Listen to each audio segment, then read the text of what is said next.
오늘 사도행전 11장 19절에서 30절은 안디옥 교회의 설립에 대한 말씀입니다. 안디옥 교회는 바나바와 사울을 선교사로 파송하여 세계 선교에 앞장서게 되는 중요한 역할을 하게 됩니다. 스데반의 일로 일어난 환난과 핍박은 오히려 복음의 진보를 가져왔습니다. 하나님의 일은 어려움 속에서 약해지지 않고 도리어 번창하여 가는 것입니다. 제자들은 곳곳에 흩어졌고 흩어진 그곳에서 복음을 전파했습니다. 흩어진 자들은 베니게와 구브로와 수리와 안디오게까지 이르렀습니다. 그리고 거기에는 유대인들에게만 복음을 전했습니다. 예루살렘 교회에 닥친 핍박은 오히려 복음이 널리 전파되는 기회가 되었던 것입니다. 하나님께서는 모든 일을 합력하여 선을 이루셨습니다.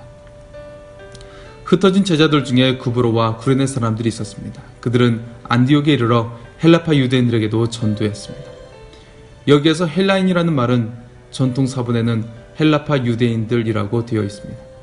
헬라파 유대인이란 혈통으로는 유대인이지만 이방 세계에서 태어나고 자라서 헬라어를 사용하는 사람들을 가리킵니다. 그들은 어떤 의미에서는 헬라인이기도 합니다. 구원의 복음이 그들에게도 전파되었습니다. 복음은 전파되어야 합니다. 복음이 전파되어야 구원의 역사가 일어납니다. 로마서 10장 13절에서 15절의 말씀입니다. 누구든지 주의 이름을 부르는 자는 구원을 얻으리라. 그런즉 저희가 믿지 아니하는 일을 어찌 부르리요? 듣지도 못한 일을 어찌 믿으리요? 전파하는 자가 없이 어찌 들으리요? 보내심을 받지 아니하였으면 어찌 전파하리요? 기록된 바 아름답도다. 좋은 소식을 전하는 자들의 발이여 함과 같으니라. 주의 손이 전도자들과 함께할 때 구원의 역사가 일어났습니다.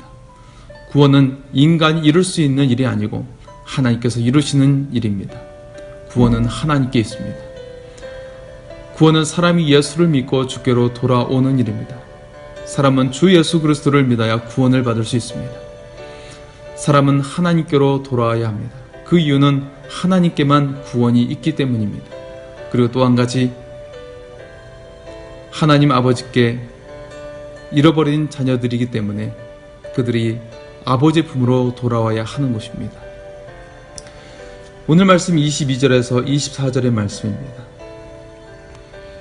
예루살렘 교회가 이 사람들의 소문을 듣고 바나바를 안디옥까지 보내니 그가 이르러 하나님의 은혜를 보고 기뻐하여 모든 사람에게 굳건한 마음으로 주와 함께 머물러 있으라 권하니 바나바는 착한 사람이요 성령과 믿음이 충만한 사람이라.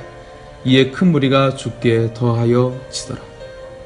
예루살렘 교회는 안디옥에서 일어난 복음 선파에 대한 이야기를 듣고 바나바를 그곳에 보냈습니다. 24절에 바나바는 착하고 성령과 믿음이 충만한 자였기에 그는 거기에 파송되기에 적절한 인물이었습니다. 23절에 바나바는 안디옥 교회에 가서 하나님의 은혜를 보고 크게 기뻐했습니다. 바나바는 그들에게 굳건한 마음으로 주와 함께 머물러 있으라고 권합니다. 이런 권면이 관계가 없는데 되지 않습니다. 관계가 될 때 메시지가 들어가는 것이죠. 바나바의 권면과 더불어 그의 동역으로 안디옥 교회에 큰 무리가 주께 더하여졌습니다. 바나바의 선한 성품과 성령과 믿음이 충만한 모습이 안디옥 교회에 선한 영향력을 끼쳤습니다. 우리들도 바나바 같은 선한 성품이 있기를 원합니다. 성령과 믿음이 충만하기를 소원합니다. 25절 이하의 말씀 속에 바나바의 사역은 교인들을 권면하는 것으로 멈추지 않았습니다. 그는 사울을 찾으러 다스로 가서 그를 만나 안디옥으로 데리고 옵니다.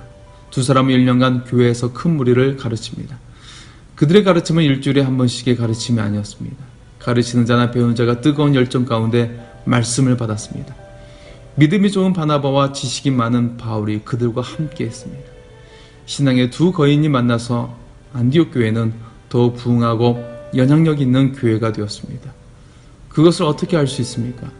26절의 말씀입니다. 만남이 안디옥에 데리고 와서 둘이 교회에 1년간 모여있어 큰 무리를 가르쳤고 제자들이 안디옥에서 비로소 그리스도인이라 일컬음을 받게 되었더라.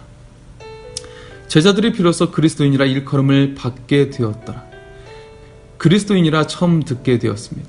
안디옥 교회에서 누가 불렀습니까? 스스로 불렀습니까? 세상의 사람들이 불렀다는 것입니다.